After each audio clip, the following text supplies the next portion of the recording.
আলহামদুলিল্লাহ রব্বিল আলামিন, সালাতু ওয়াসসালামু আলা সাইয়্যিদিল মুরসালিন ওয়া আলা আলিহি ওয়া সাহবিহি আজমাইন।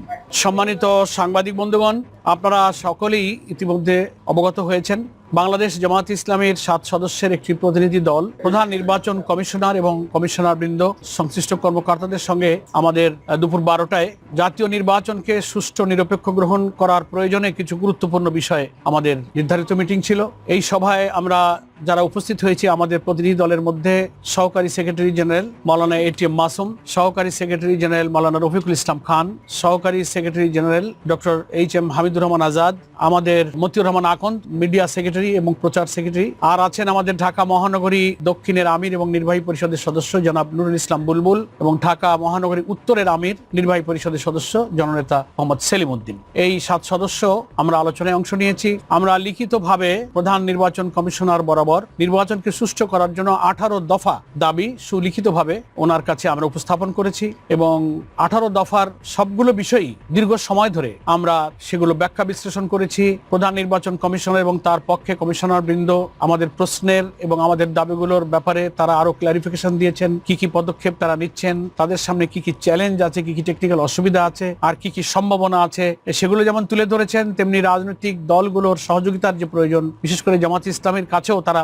সহযোগিতা কামনা করেছেন। এই সব আলোচনাই কিন্তু খুবই খোলামেলা এবং সৌহার্দ্যপূর্ণ আন্তরিক পরিবেশে অনুষ্ঠিত হয়েছে এবং আমরা ওনাদের আলোচনায় অন্তত আন্তরিকতার দিক থেকে আমরা সন্তুষ্ট যে ওনারা প্রচেষ্টা চালাচ্ছেন এবং প্রচেষ্টা চালাবেন। কিছু বাস্তব চ্যালেঞ্জও ওনাদের সামনে রয়েছে আমাদের 18 দফার সবগুলো বাস্তবায়নের ব্যাপারে। তবে আমরা এটা জোর দিয়েছি যে এই দাবিগুলো যত কষ্টই হোক, নির্বাচন কমিশন এবং সরকারের যৌথ প্রচেষ্টায় এবং আমরা যারা পলিটিক্যাল পার্টি এবং স্টেক হোল্ডার যারা আছি, আমরা বলেছি we are always ready to give all kinds of cooperation two election commission. আমরা এটা দিতে থাকবো, কিন্তু সেই নির্বাচনটা আমাদেরকে সুষ্ঠু করতে হবে। স্পেশালি আমরা 18টা দফার মধ্যে গণভোটকে জাতীয় নির্বাচনের আগে করতে হবে এবং সেটা আগামী নভেম্বরেই এই নির্বাচনটা সম্পন্ন করতে হবে। কারণ বিস্তারিত ওখানে আমরা ব্যাখ্যা করেছি, সে বিস্তারিত প্রয়োজন নেই। এখানে সংক্ষেপ কথা হলো যে জাতীয় সনদ যে তৈরি হচ্ছে, জুলাই জাতীয় সনদে যে সমস্ত বিদ্যমান রাষ্ট্র কাঠামোকে পরিবর্তন করে যে সংস্কারগুলোর ব্যাপারে আমরা ঐক্যমত হয়েছি, জাতিকে তো সেটা জানতে হবে, জানার পরেই না তারা হানা ভোট দেবে। তো সেটা যদি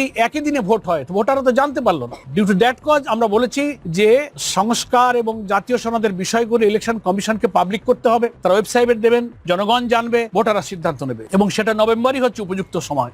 একই দিনে ভোট হলে নির্বাচন কেন্দ্রে সহিংসতা হতে পারে, 2-4টা কেন্দ্রে ভোট বন্ধ হতে পারে। তো জাতীয় নির্বাচন প্রতীক প্রার্থীর দ্বন্দ্বে ভোট বন্ধ হলে তাহলে গণভোটের দশাটা কি হবে? একই দিনেই তো ভোট হবে, একই কেন্দ্রেই তো হবে, একই ভেন্যুতেই তো হবে, ভোট কাস্টিং কমে যাবে। এই সমস্ত অনেক টেকনিক্যাল প্রবলেম আলোচনা হয়েছে। ওনারা এগুলোর ব্যাপারে ওনারা কোনো নেতিবাচক কথা বলেননি, আমাদের কথা ধৈর্যের সাথে শুনেছেন, আমাদের যৌক্তিকতা কথাগুলো ওনারা বিবেচনায় নিয়ে ওনারা মনে হচ্ছে যে আমাদের কথার প্রতি ওনারা কনভিন্স হয়েছেন।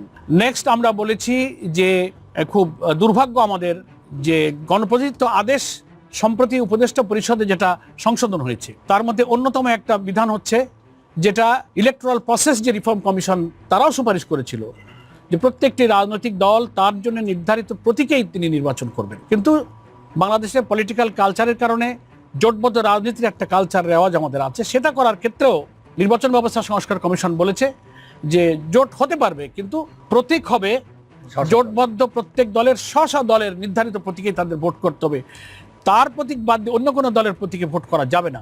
এটা লাস্ট ইলেকশন যে ইলেকট্রাল প্রসেস যে রিফর্ম কমিশন তারা এই সুপারিশটা করেছে এবং উপদেষ্টা পরিষদে এই সংশোধনটা অনুমোদিত হয়েছে। এটা হওয়ার পরেও আমরা দেখলাম গত সম্ভবত 25 তারিখে একটি দলের পক্ষ থেকে এসে এটাকে আবার সংশোধন করার জন্য বলা হয়েছে, এটাকে আপত্তি জানানো হয়েছে। ইভেন লেভেল প্লেইং ফিল্ড লঙ্ঘন করে খুবই দুঃখজনকভাবে একটা তথ্য ওনারাই এখানে প্রকাশ করেছেন। ওনাদের দলে যে প্রতিনিধি এখানে এসেছিলেন 25 তারিখে, মিডিয়াতে এসেছে, আপনারা হয়তো তার সাক্ষী আছেন, ওনারা বলেছেন যে এই সংশোধনটা পরিবর্তন করতে হবে, আমাদের দাবি মানতে হবে। এটা আমাদের এক নেতার সঙ্গে একজন উপদেষ্টার কথা হয়েছে, একটা জেন্টলম্যান এগ্রিমেন্ট হয়েছে।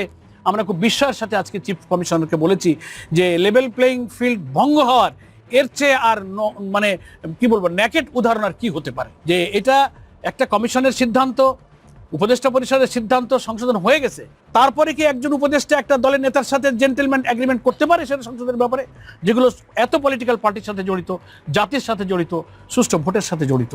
এটা ওনারা শুনেছেন। আমরা এটার উপর ঘোর আপত্তি দিয়েছি যে এটা কোনো ক্রমে সংশোধন করা যাবে না। সংশোধিত যে বিধান আছে সেই বিধানের ভিত্তিতে নির্বাচন। তারপরে সিসি ক্যামেরা বুথগুলোতে স্থাপন করা ওনারা চেষ্টা করছেন। এর অনেক টেকনিক্যাল এবং ফিনান্সিয়াল চ্যালেঞ্জ, সেগুলো ওনারা ফেস করার কলাকৌশল খুঁজছেন এবং আরও অনেক ব্যবস্থাগুলো নিয়ে আমরা আলোচনা করেছি। আইন শৃঙ্খলা পরিস্থিতি এবং লেভেল প্লেইং ফিল্ড, আমাদের সকল রাজনৈতিক দল যেন নির্বাচনের মাঠে সমান অধিকার, সমান সুযোগ সুবিধা, যা ইলেকশন কমিশনে, নির্বাচনী আইনে, আরপিওতে যা যা দলের জন্য প্রযোজ্য, সবাই যেন সমানভাবে ভোগ করতে পারবেন, এগুলো আমরা অনেক কথাগুলো তুলে ধরেছি। আর একটা কথা আমরা বলেছি যে নির্বাচন প্রক্রিয়ার সাথে সংযুক্ত যারা কর্মকর্তা কর্মচারী থাকবেন, প্রিজাইডিং, পলিং, ইভেন আনসার, অন্যান্য, তারা যেন ভোট দিতে পারেন। তারা ভোট দেবেন পোস্টাল ব্যালটে, তারা যেন ভোট দিতে পারেন। আর প্রবাসী ভোটার যারা 1 কোটির উপরে যে ভোটারের ব্যাপারে প্রথমেই জামাত ইসলামী ইলেকশন কমিশনে আমরা দাবি করেছিলাম রিটেন, এবং নীতিগতভাবে তারা একমত হয়েছিলেন। এবং তারপর থেকে আমরা ইলেকশন কমিশনের প্রতি কৃতজ্ঞ যে তারা এই প্রক্রিয়া অব্যাহত রেখে এখন একটা পরিণত জায়গায় নিয়ে যাচ্ছেন, এবং সেই প্রবাসী ভোটাররা ভোট দেওয়ার ব্যাপারটা যেন সহজ প্রক্রিয়া দিতে পারেন, কোনো জটিল না হয়। হয় তাদের একটা পাসপোর্ট অথবা এনআইডি কোনো একটা কপি থাকলে তারা যেন ভোটটা ইজিলি দিতে পারেন।